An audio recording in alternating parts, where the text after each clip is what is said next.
Ideas in Excel is a relatively new feature in Excel for Office 365. If you have it, you're going to see it on the Home tab. Now, the fact that it's on the Home tab, which is the most expensive real estate in Excel, means that it's got to be good. So what does it do? Well, it gives us a quick overview and different summary reports about our data. Without us having to do anything, we just have to click on it. Now, another great thing about Ideas is that you can ask it questions the way your boss would ask you questions. You just delegate it to Ideas. Let me show you how. Let's assume I received this data set from a colleague, and it's not that big, but it has a lot of columns. And I have a meeting coming up with my boss, and I know my boss expects me to talk about this data, and I want to quickly know what it's all about. So all I'm going to do is just click somewhere inside this data set, and notice that this data set right now is also not an Excel table. It's just data, right? But what I'm going to do is go to Ideas and click on it. This other dialog box pops up. It's analyzing my data, and it's giving me some summary reports. So this way I get a quick idea of what type of data I just received. So the first one, it says sales USD by customer name. And I can see, okay, Leaper has the highest sales in USD. The Bold Life, that has the lowest sales. Okay, that's good. Well, customer name Irma and Delicia have noticeably higher quantity. It's good to know as well. The company, Urban Right, accounts for the majority of quantity. This is giving me some ideas about what this data set is about. All I did was to click on it. And check this out, it has all 35 results. It has a lot more things that I can just quickly go through. It's kind of like a secretary giving me an overview of what this data set is about. Now, let's say I quickly wanted to print some stuff so I can show my boss that I really made an effort. I've even made pivot charts. I can click on Insert Pivot Chart, and it inserts the data as well as the pivot chart in my data set. And look, the pivot chart is automatically sorted as well. It also has something here. It says, is this helpful? When you click on it, you can say yes and no.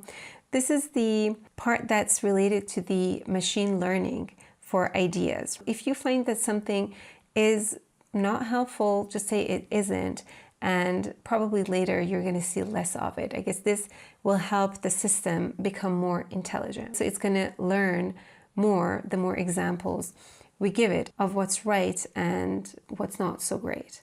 Now let's go back to my data set here. And I know that this doesn't answer, let's say, all the questions that my boss is going to ask.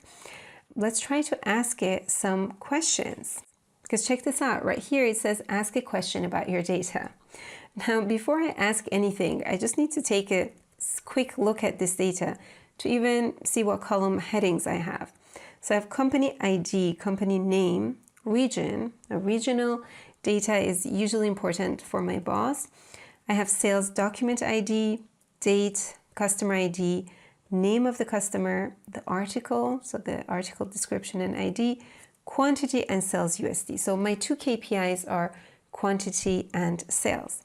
So first question that I think my boss will be interested in is quantity sold by company, right? Because this one here, sales USD, that's by customer name. Let's get the quantity sold by company. So this is company name, company ID. So it's realized I have two columns with that name in it. Well, I want company name.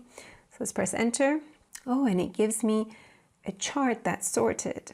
I even typed in SOD and it says quantity by company name. So it figured out that I want quantity sold. Now, what if I don't want a chart, but I want a table? Let's just add the word table. I get a table. Now, I like that. I'm going to insert a pivot table. Based on this, it goes to a new page and inserts it there. Now, I have two ideas because I think I clicked on that first one 2 times. It pasted it on 2 tabs, but it doesn't matter. You don't like an idea that you inserted, just right mouse click and delete it. And let's delete. Now, instead of this, let's do something else. Let's check how many customers there are. So I'm just going to type it the way I would talk to a normal person. So let's say how many customers are there? And press enter. Oh, there are 6 customers. So it did a count on customer ID, which is actually great. Okay, so there are 6 customers. Now, how many companies are there in this data set? Let's check that out as well. I have 3 companies. Now, remember I said that my boss is interested always in regional information. So let's see which region had the highest sales. Yeah, let's do USD. We don't want the document ID. And press enter. Europe. Europe had the highest sales. Not bad. And actually, what if we wanted a specific month? Because remember, here we have date information. Let's say which region had the highest sales in, what type of data we have? We have July. So let's say in July. I'm going to press enter. Region by sales where date is July. Europe. Okay, that's great. What about if we do customers now? Which customer had the highest sales in September? Customer ID by sales USD where date. Okay, so this is customer, but that customer ID doesn't tell me much. So I want customer name. Oh, it's Aida. Not bad, right? And if I change that to July, I get leap her in July. Just by asking ideas, some questions in a normal way, we get a lot of insight in our data.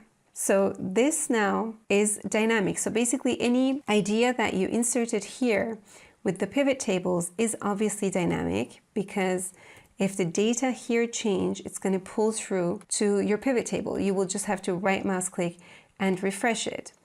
But remember, I didn't convert this data set to a table. So if I end up adding more rows to this, I have to update the source.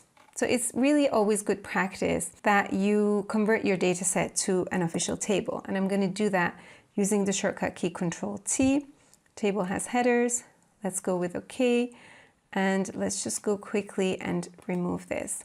Now, just to see if the other ideas that we already inserted are going to update if we add something new to this. Let's add something to the bottom of this data set. So my idea 1 had customers here and sales. Let's just copy these, and these don't really matter. We want customers, so let's just put Leila here, and what matters are sales, so let's put 5,000. Okay, so we just got more data. Let's go here, right mouse click, and refresh, and Leila is there. It's automatically sorted. It pops up in the chart. It pops up in the data set, right? So it's like getting a super quick start on getting insights on your data. And not just that, but you also end up getting reports that look like you spent a lot of time making. So that's how you can delegate some of your work to this new great feature called Ideas in Excel. So I hope you enjoyed this video. If you did, give it a thumbs up. And if you like what you see, if you like to learn new stuff regarding Excel or Office applications, consider subscribing to this channel. And I'm going to see you in next week's video.